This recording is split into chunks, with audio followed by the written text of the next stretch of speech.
Late last week, we first told you that Formula One has agreed to pick up the city's $4 million tab that would make race organizers eligible to receive $250 million from the state over 10 years. Well, even though it appears the city's off the hook when it comes to money, not everyone is convinced, and time is now running out. KXAN City reporter Reagan Hackelman joins us live from City Hall. Reagan, what are those inside City Hall now saying about this agreement? Well, Leslie, they're not saying much about it, and that's simply because they still have not seen this agreement. They are scheduled to vote on the agreement on Thursday, but one city council member tells us today that he will postpone that vote if they haven't had enough time to look over it. Formula One is trying hard to convince the public that the racetrack currently under construction in southeast Travis County will be an economic boost even if it's built without taxpayer help. New money generated will fund needed city services. But the 7 members of the Austin City Council are still waiting for Formula One to back up those claims. 3 days before the council is scheduled to vote on the agreement, they still have not seen a contract or an economic impact study. That economic impact study is almost 2 weeks behind schedule.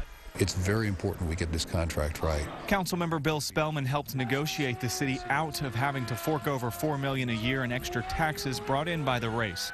Now he's waiting to see the contract and the economic impact study before Thursday's vote.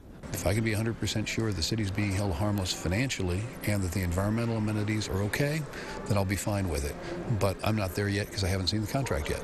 Well, I would very much like the opportunity to participate in that discussion and have a role in that decision. Councilmember-elect Kathy Tovo used the possible F1 subsidy in her successful campaign to oust Councilmember Randy Shade.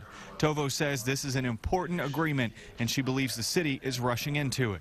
Anytime there is a relationship with an outside interest, I think the council and the public really needs an opportunity to review that relationship very carefully to protect the public interest.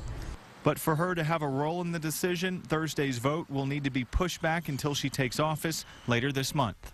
I think there's still a chance that it could be postponed.